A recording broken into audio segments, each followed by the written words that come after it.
दोस्तों, क्या आपने कभी बतख फार्मिंग के बारे में सुना है और कौन से देश में इसकी खेती की जाती है और बतखों की खेती करके कैसे कमा लेते हैं लोग लाखों रुपए। आखिर कैसे होती है बतखों की खेती? चलिए आज के इस वीडियो में हम आपको बताते हैं बतखों की खेती करने की इंटरेस्टिंग प्रोसेस के साथ इससे होने वाले फायदों के बारे में।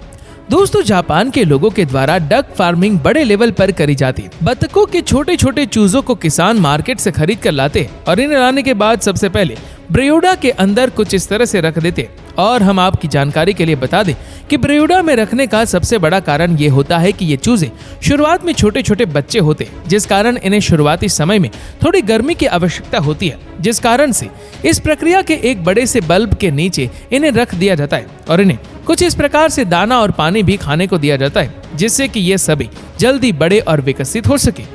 एक सप्ताह बीत जाने के बाद उन्हें ब्रियोडा के बाहर निकाला जाता है और सभी बतखों के बच्चों को धान के खेतों में छोड़ दिया जाता है। और इन्हें धान के खेतों में इस तरह से छोड़ने का सबसे बड़ा कारण ये होता है कि ये सभी डकलेस धान के खेतों में मौजूद उन सभी कीड़े मकोड़ों को खा लेती है जो कि धान की फसलों का नुकसान पहुंचाते हैं। इससे धान के खेतों में मौजूद इस तरह के नुकसानदायक कीड़े मकोड़े इन डकलेस के कारण नष्ट हो जाते हैं। और इसी के साथ ही जब ये सभी डकलेस पूरे खेत में घूमते रहते हैं, तब इन सभी के द्वारा किया गया बीट धान खेतों में जैविक खाद की तरह काम करता है और धान के खेतों की मिट्टी को और भी ज्यादा उपजाऊ बनाती है। और इसी तरह से जापान के डक फार्मिंग करने वाले किसानों को रासायनिक खादों का प्रयोग नहीं करना पड़ता है और समय के साथ साथ सभी डकलेस भी काफी ज्यादा बड़े और विकसित हो जाते हैं। जापान के सभी किसान इन सभी बतखों में से 10 नर बतखों को अलग करके रख देते और बाकी के बचे नर बतखों को मार्केट में सेल कर देते और बाद में इन बतखों को मीट के रूप में उपयोग किया जाता है।